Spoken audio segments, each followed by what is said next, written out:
कांग्रेस कायदीन अडलूरी लक्ष्मण कुमार और पूनम प्रभाकर के दरमियान चल रहा तनाज़ा खत्म हुआ। दोनों ने एक साथ नाश्ता किया। टीपीसीसी के सरबराह महेश कुमार गौड़ ने अडलूरी लक्ष्मण कुमार और पूनम प्रभाकर के दरमियान चल रहे तनाज़े को हल करने के लिए आज अपनी रिहाइशगाह पर एक इजलास मुनक्किद किया। इजलास में वजीर पूनम प्रभाकर और अडलूरी लक्ष्मण कुमार ने भी शिरकत की। टीपीसीसी के सरबराह महेश कुमार गौड़ ने दोनों वज़रा के दरमियान मफाहमत की और तनाज़े को हल कर दिया। बादशाह वजीर पूनम प्रभाकर ने अडलूरी लक्ष्मण कुमार से मुआफ़ी मांगी। उन्होंने कहा कि अगरचे मैंने अडलूरी लक्ष्मण कुमार से मुताल्लिक़ कुछ नहीं कहा, लेकिन अगर उन्हें इस बारे में अखबारात में कुछ बयानात शाये होने से तकलीफ़ हुई है तो वो ज़ाती तौर पर अडलूरी लक्ष्मण कुमार से मुआफ़ी मांगते हैं। पूनम प्रभाकर ने वाज़ेह किया कि कांग्रेस पार्टी ने उन्हें ये सब कुछ नहीं सिखाया है। पार्टी की फलाह व बहबूद के अलावा उनका कोई दूसरा मकसद नहीं है। बादशाह अडलूरी लक्ष्मण कुमार और पूनम प्रभाकर को एक साथ नाश्ता करते देखा गया। टीपीसीसी के सरबराह महेश कुमार गौड़ और दोनों वज़रा ने एक साथ प्रेस कॉन्फ्रेंस भी की। పిసిసి అధ్యక్షుడి ఆదేశం మేరకు వారి దగ్గర రావడం జరిగింది. ఇది మా పార్టీకి సంబంధించిన అంశం. దీనిలో నేను వాస్తవంగా లక్ష్మణ్ కుమార్ గారు నా సోదరుడు 30 సంవత్సరాల రాజకీయాలు ఎప్పుడు కూడా ఒక మాట అనలేదు. కానీ సోషల్ మీడియాలో వక్రీపడ్డ తర్వాత అతను బాధపడి తను స్పందించాడు. దానికి కూడా పెద్ద సీరియస్గా అంశం లేదు. అతను బాధపడితే నేను చింతిస్తానో విచారం వ్యక్తం చేస్తున్నాను. దానికి దీంట్లో మా ఇద్దరు అన్నదమ్ముల మధ్యలో జరిగినటువంటి అంశంకు దీనికి సంబంధించిన పెద్ద తీసుకోవాల్సిన అవసరం లేదని నేను భావిస్తాను. అన్నదమ్ముల మధ్య అల్టిపెట్టేమంటుంది నేనేమంటున్నా, నేను ఆయనను అననే లేదు. పత్రికలో వచ్చిన వార్తల పట్ల తన కొంత అపోహ చెందుండొచ్చు. తనకు మనసుకు ఎవరైనా అటువంటి ఆ స్థానంలో బాధ కలుగుతుంది. దాన్ని విచారం వ్యక్తం చేస్తూ చింతిస్తున్నా చెప్తాను.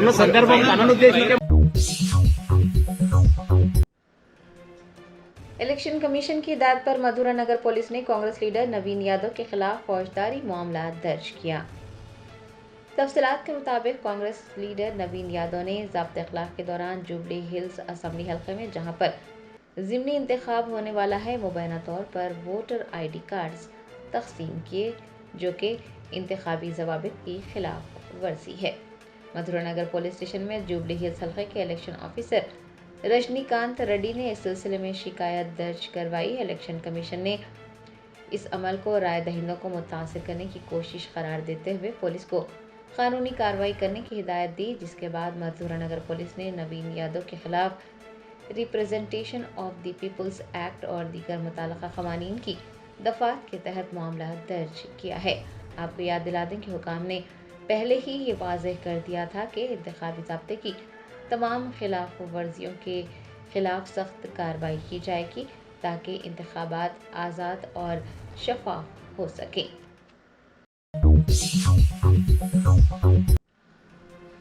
तेलंगाना जागृति की सदर के कविता ने गन पार्क में मुनक्किद धरने में हिस्सा लिया और ग्रुप 1 के इम्तिहानात में पाई जा रही बेकायदगियों को दूर करने और बेरोजगारों के साथ इंसाफ करने की मांग की।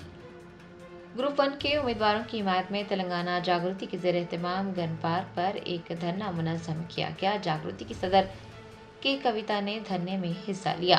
उन्होंने ग्रुप 1 के इम्तिहानात में पाई जा रही बेकायदगियों को दूर करने और बेरोजगारों के साथ इंसाफ करने की मांग की। ये कविता ने कहा कि ग्रुप 1 के उम्मीदवारों की हिमायत में गन पार्क पर धरना मुनक़्क़िद किया गया है। उन्होंने हुकूमत को तनकीद का निशाना बनाते हुए कहा कि कांग्रेस पार्टी के कायदीन ने रोजगार फराहम करने के नाम पर नौजवानों को धोखा दिया है। राहुल गांधी पर नुक्ताचीनी करते हुए के कविता ने कहा कि राहुल गांधी दिल्ली से हैदराबाद आए, बेरोजगारों से वोट मांगे और उन्हें धोखा दिया गया। तेलंगाना जागृति की सदर ने कहा कि जॉब कैलेंडर अभी तक जारी नहीं किया गया है। ग्रुप 1 का इम्तिहान गलत तरीके से लिया गया है और जब तक इम्तिहान मनसूख नहीं हो जाता वो अपना एहतजाज और तहरीक जारी रखेंगी। ఒక్కటి కాదు రెండు కాదు, ప్రిలిమ్స్ ఎగ్జామ్ ఎప్పుడైతే మొదలు పెట్టినరో అప్పటి నుండి మెయిన్స్ రిజల్ట్స్ ఇచ్చేదాకా ప్రతి అడుగులో అవకతవకలే, ప్రతి అడుగులో అబద్ధాలే, ప్రతి అడుగులో కూడా మోసమే. కాంగ్రెస్ పార్టీని మేము ఒకటే కోరుతా ఉన్నాం, ఎవరి కోసం ఎగ్జామ్ పెట్టిరు మీరు? ఎందుకోసం రిజల్ట్ ఇచ్చిరు మీరు? తెలంగాణ బిడ్డల కోసం పెట్టినరా? లేకపోతే మీ కాంగ్రెస్ పార్టీ పావులను కొంతమందికి ఉద్యోగాలు ఇచ్చుకోవడానికి ఈ ప్రయత్నం చేస్తురా. అట్లా చేసేది ఉంటే ఓపెన్గా ఎప్పురి 10 మందికో 11 మందికో బోనస్ ఉద్యోగాలు ఇచ్చుకోండి, కానీ ఇట్లా బోగస్ ఉద్యోగాలు మాత్రం ఇవ్వద్దు. వేలాది మంది ఎవరైతే పరీక్షలు రాసిండ్రో ఆ విద్యార్థులంతా కూడా పేద మధ్యతరగతి కుటుంబాలకు సంబంధించిన వాళ్ళు. వాళ్ళ తల్లి తండ్రి కూలీనాలు చేసి కడుపు కట్టుకొని గ్రామాల నుంచి వాళ్ళని పట్టణాలకు పంపించారు. ఈ అశోక్ నగర్ చౌరస్తాను పట్టుకొని 9 ఏళ్ళు 10 ఏళ్ళు 11 ఏళ్ళుగా ఎగ్జామ్స్ రాస్తున్నటువంటి విద్యార్థులు ఉన్నారు. తెలుసో తెలియకనో మరి తెలంగాణ వచ్చినాక 11 ఏళ్ళకు కూడా మనం గ్రూప్ 1 సరిగా పెట్టుకోలేకపోయినాం. మొన్న పెట్టుకున్నాం. దాంట్లో ఎందుకు అన్యాయం చేస్తున్నారు మీరు? వాళ్ళ మీద ఎక్కే కదా, వాళ్ళ పేరు చెప్పుకొనే కదా ప్రభుత్వంలోకి వచ్చింది. మీ రాహుల్ గాంధీ ఢిల్లీ ఇడిచి అశోక్ నగర్ గల్లీలకు వచ్చి నిరుద్యోగుల కాళ్ళు పట్టుకొని నిరుద్యోగులకు మోసపూరితమైన మాటలు చెప్పి ఇక్కడ వాళ్ళని మభ్యపెట్టి మీరు అధికారంలోకి వచ్చిండ్రు. ఎవరి వల్ల అయితే అధికారంలోకి వచ్చిరో వాళ్ళనే మోసం చేస్తారా రేవంత్ రెడ్డి గారు? మీరు వాళ్ళనే మోసం చేస్తారా రాహుల్ గాంధీ గారు? మీరు ఒక్కసారి గుండె మీద చేసుకొని ఆలోచన చేయండి. हैदराबाद के पुराने शहर के एक बस्ती दवाखाने में मरीजों को एक्सपायर होने वाली अद्वियात दी गई। अवाम ने महकमे सेहत से मामले की जांच और जिम्मेदारान के खिलाफ कार्रवाई का मुतालबा किया है। जिला ने बताया कि चार मीनार हल्के के फतेह दरवाज़ा इलाके में वाक़ मलाट की तालीम बस्ती दवाखाने में मरीजों को एक्सपायर होने वाली अद्वियात दी गई। मुकामी लोगों का कहना है कि दवाखाने में दी जाने वाली कुछ गोलियों पर अक्टूबर 2025 की तारीख दर्ज है और अगर मरीज़ वो अद्वियात इस्तेमाल करते हैं तो उनकी सेहत को संगीन खतरा लाहक हो सकता है। अवाम ने महकमे सेहत से मुतालबा किया है कि वो फौरी तौर पर इस मामले की जांच करे और जिम्मेदारान के खिलाफ सख्त कार्रवाई करे ताकि आइंदा अवाम की सेहत से खिलवाड़ न किया जा सके। 5 मई को बनी 2024 में बनी। हाँ। और 10 अक्टूबर 2025 में एक्सपायर होने वाली है ये। तो ये खा सकते हैं अब मैडम बोल रही ना सिस्टर 10 दिन है अभी खा सकते हो। देखिए ये 2 मैडम यहाँ बैठे हुए हैं और अभी टाइम क्या हो रहा बोलो? ज्यादा नहीं 3:30 हो रहे होंगे। टाइम देख के बोलो, मेरे को मोबाइल में बताओ। यहाँ मैडम नहीं है, ऑफिसर हमारे और लाइटा पंखे पूरे खुले हैं, राइट? हाँ 3:30 हो रहा ना, ठीक 3:40 ओके। अब ये एक्सपायरी डेट चलता क्या मैडम? ये डेट क्या है बोलो? ये आप ही दिए ना, आप भी कहाँ है गोली जो? ये देखिए 3:39 है। ये ऐसा कैसा स्टॉक आ गया मैडम? भैया वो दिए हमारे स्टाफ पैसा गवर्नमेंट वाले हमारे। हाँ आप बोले मैं प्राइवेट में जाके कैल्शियम की कमी है बोले, तो आप मेरे को इतना अच्छा अवेयर करे, राइट? और आप आपके सीनियर को बोलना ना ये 20 दिन का ऐसा करा, वो भी गवर्नमेंट का है, कोई प्राइवेट नहीं है। डेट देखिए क्या डेट है मैडम? बोलो आप ही बोलो। अभी ये महीना 30 तारीख तक खा सकते हैं। राइट 30 तारीख तक खा सकते हैं, ठीक है ना? इतना स्टॉक लास्ट कहीं को आया ये बोलो? प्राइवेट दवाखाना भी नहीं है। अभी इन लोगों से पूछेंगे मैडम यहाँ पर आए तो इन्हों क्या करते? ये आफ्टरनून के बाद में आए तो क्या बोलते हैं इन्हों? बोलो। कुछ भी नहीं, जल्दी आना बोलते हैं, आधार कार्ड की रिमाइंड बोलते हैं, दवाएं लिख के देते हैं, लेकिन जो भी बोले हाइच ने बोलते हैं, स्टॉक ही नहीं। हाँ। खाली PCM तो इतना प्यार से बोलते कब आप कहीं को आए बोल के बोलते नहीं? गुस्से में आ जाते। अगर 3:30 के बाद में आए तो नहीं आना, बस 3 बजे से पहले आना बोलते हैं। आपकी टाइमिंग क्या है मैडम गवर्नमेंट हॉस्पिटल की? सुबह से शाम तक टाइमिंग क्या है बोलिए? Timing hospital timing 9 to 4 right? सुबह 9 बजे से 4 घंटा 3:30 तक दे देते ना। हाँ। 3:30 के बाद 3 बजे।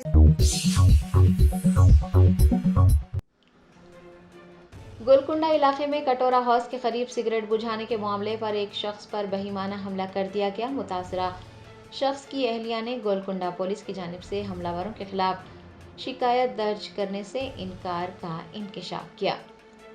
तफसीलात के मुताबिक गोलकुंडा इलाके में कटोरा हाउस के करीब एक पेट्रोल पंप के पास 36 साल मोहम्मद कलीम जो कि गोलकुंडा के ही रहने वाले हैं अपने दोस्त की गाड़ी पर बैठे थे और शराब नोशी कर रहे थे कि अचानक वो गाड़ी पेट्रोल पंप पर पहुंच गई। अवाम ने कलीम से सिगरेट फेंकने को कहा, जिस पर कलीम ने सिगरेट बुझाए बगैर ही फेंक दी और इसी बात पर शकील और उनके साथियों ने कलीम पर हमला कर दिया। उन्हें बेदर्दी से मारा पीटा गया।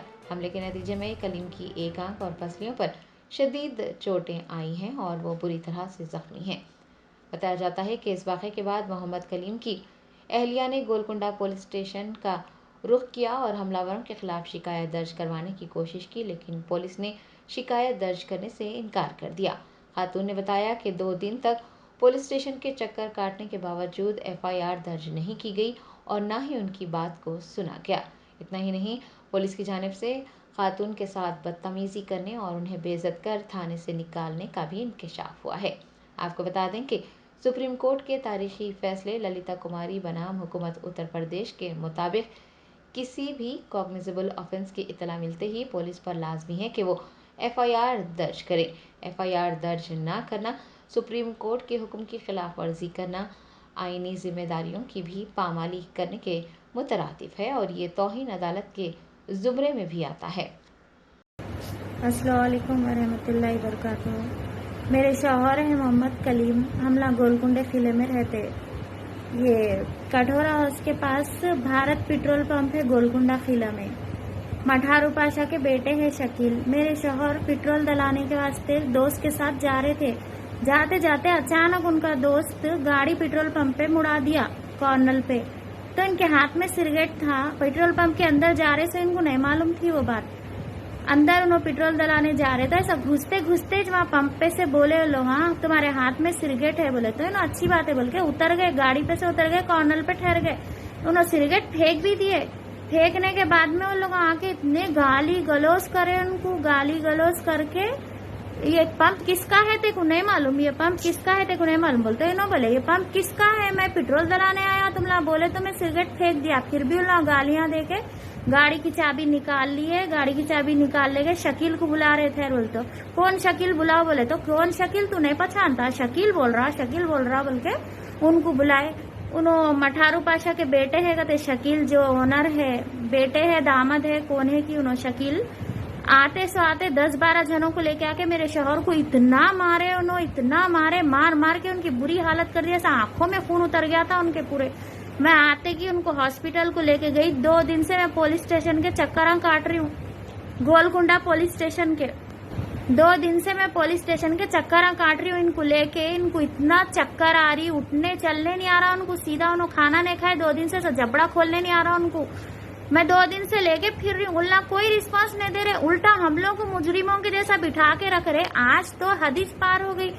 दिन के 1 बजे से रात के 12-1 बजे तक हम लोग वहाँ बैठ के आए।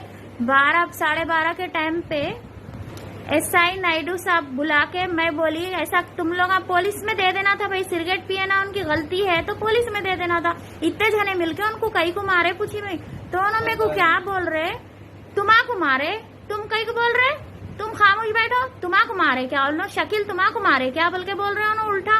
और ये बोल रहे कि अच्छा करे मारे सो, अच्छा करे, बहुत अच्छा करे मारे सो बोल के बोल रहे। ये किधर का इंसाफ है, आप लोग बोलो ये इंसाफ है? अगर तुम्हारा शौहर 20 रुपए का सिगरेट पी रहा ना तो 15 करोड़ की प्रॉपर्टी जला देता था। बोला मैं मानती हूँ ना सिगरेट पी रहे थे, जब मेन जगह पेट्रोल डालते हैं ना वहाँ नहीं पी रहे थे। ऐसा कॉर्नर पे घुसते घुसते कैमरे में सब कुछ है, कैमरे में का पूरा बता रहे उन्होंने, कैमरे में का इनका बता रहे, खाली इन्हों अंदर जा रहे थे। जो इनको मारे वो नहीं बता रहे, वो कहते वो मारे सो कहते वीडियो नहीं मिली बोल रहे, खाली इन्हों अंदर जा रहे सो, ठहरे सो, वो सब बता रहे हम लोगों को। जो इतने जने मिलके मारे नहीं वो वीडियो नहीं बता रहे, वो वीडियो नहीं मिल रही कहते, वो वीडियो ऐसा बोल के बोल रहे उन्होंने। उन लोग इतनी हम लोग 2 दिन से इतना फिर रहे तो लोग FIR उन लोगों के खिलाफ लिख रहे नहीं, कोई एक्शन ले रही नहीं। हम लोग बैठ के थक के ऐसा दिख रहा कि हम लोग ही गुनाह करे जैसा दिख रहा। वहाँ पे इतना बोल बोल के आने का उल्टा हम लोग कुछ बातें करके झिड़कियां देके उन लोग हकाल दिए। गोशामहल के रुकने असेंबली मलून राजा सिंह के खिलाफ गुडी मलकापुर पुलिस स्टेशन में शिकायत दर्ज करवाई गई। शहर हैदराबाद के तकरीबन पुलिस स्टेशन में गोशामहल के रुकने असेंबली मलून राजा सिंह के खिलाफ मुकदमात दर्ज करवाए जा रहे हैं और शान रिसालत में गुस्ताखी करने वाले मलून के खिलाफ सख्त से सख्त कार्रवाई करने और PD एक्ट नाफिज करने का मुतालबा किया जा रहा है। आज मुगल नगर A और मुगल नगर B के वकीलों ने गुडी मलकापुर पुलिस स्टेशन पहुंचकर राजा सिंह के खिलाफ शिकायत दर्ज करवाई। वकीलों ने गुस्ताखे रसूल के खिलाफ सख्त से सख्त कार्रवाई करने का मुतालबा किया। उन्होंने राजा सिंह की मशरूत जमानत को मंसूख करने की भी दरख्वास्त की है। अस्सलाम वालेकुम रहमतुल्लाहि व बरकातहू।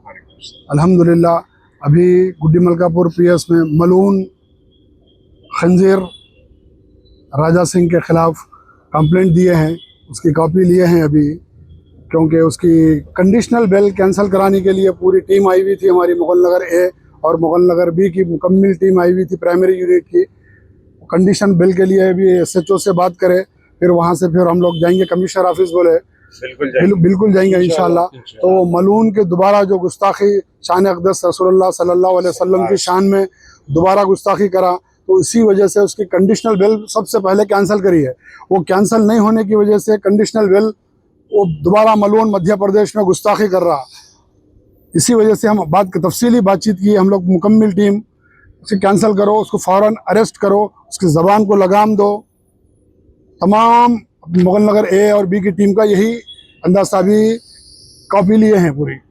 शहर हैदराबाद में इतनी जगह कंप्लेंट की गई है, इसके ऊपर एक्शन क्यों नहीं लिया जा रहा? ना एफआईआर हुई है। वही जी बिल्कुल सही, अभी बात वही हुई कि 4-5 कंप्लेंट तो कल ही हुए, शालीबंडा में हुए, कहीं और क्या बोलते हैं चंद्रानगुट्टे में हुए, हर जगह हुए। तो मगर इंक्रीज हो गए, अरेस्ट नहीं हो रहा है। करीब 1 घंटे से 1.5 घंटे से हम लोग यहीं पर है। आगे क्या प्रोग्राम? अब आगे प्रोग्राम वीसी सज्जनार साहब से मिलेंगे, कमिश्नर साहब से, पूरी टीम मिलके जाएंगे। के जो है हर वक्त बयान जो है मजहब और मिल्लत को लेके कई ऐसे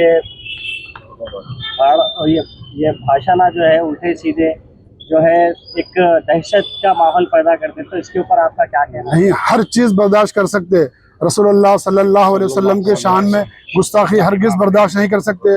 20 करोड़ मुसलमान हिंदुस्तान के, कोई बर्दाश्त नहीं कर सकता। सब में बेचैनी है ताकि उस मलून सुअर को गिरफ्तार करें।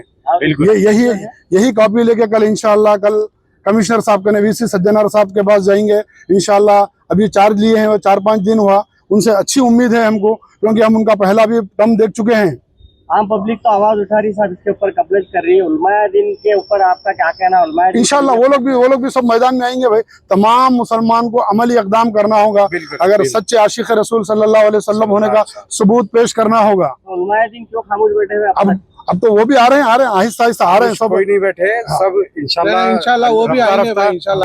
नहीं, तमाम उलमाए किराम मशाइखिन उज़्ज़ाम से अपील करते हैं, दर्दमंदाना अपील करते हैं कि आप लोग भी आइए मैदान में, हर मस्जिद, हर मोहल्ला, हर बस्ती में और करीबी पुलिस स्टेशन में कंप्लेंट कराइए। रंगारेड्डी जिले की मनीकोंडा मंडल के पीपलागोड़ा में हाइड्रा ने गैर कानूनी ढांचे मुनहदम कर दिए। जराये ने बताया कि हाइड्रा के अहदेदारों ने मनीकोंडा म्यूनसिपैलिटी के पीपलागोड़ा में गैर कानूनी तामीरात के खिलाफ कार्रवाई की। बताया जाता है कि नेमली नगर में सरकारी अराजी पर नाजायज कब्जा किया गया था। 500 गज सरकारी अराजी पर कब्जा करते हुए वहां पर 5 प्लॉट तामीर किए गए। रेवेन्यू के अहदेदारों ने आज सुबह पुलिस के भारी बंदोबस्त के दरमियान उन ढांचों को मस्मार कर दिया। इस कार्रवाई के दौरान लोगों ने एहतजाज दर्ज करवाया और इन्हदामी कार्रवाई को रोकने की भी कोशिश की, जिसके नतीजे में वहां कुछ देर के लिए कशीदगी फैल गई। आपको बता दें कि रंगारेड्डी, मेडचल और मलकाजगिरी अजला में कीमती अराजियात हैं, लेकिन वहां पर कब्जा करते हुए गैर कानूनी तामीरात की जा रही है और लोगों की शिकायत पर हाइड्रा के अहदेदार वहां पहुंचकर गैर कानूनी ढांचों को मुनहदम कर रहे हैं। तेलंगाना हाईकोर्ट के अहाते में वकील श्रीनिवास रेड्डी ने किसानों के लिए 5% तहफ़्फ़ुज़ात का मुतालबा किया, बसूरत दीगर जान देने की धमकी दी। मौसूला इतलात के मुताबिक तेलंगाना हाई कोर्ट के अहाते में उस वक्त कशीदगी फैल गई जब वकील श्रीनिवास रेड्डी ने किसानों के लिए 5% तहफ़्फ़ुज़ात का मुतालबा किया, बसूरत दीगर खुदकुशी करने की धमकी दी।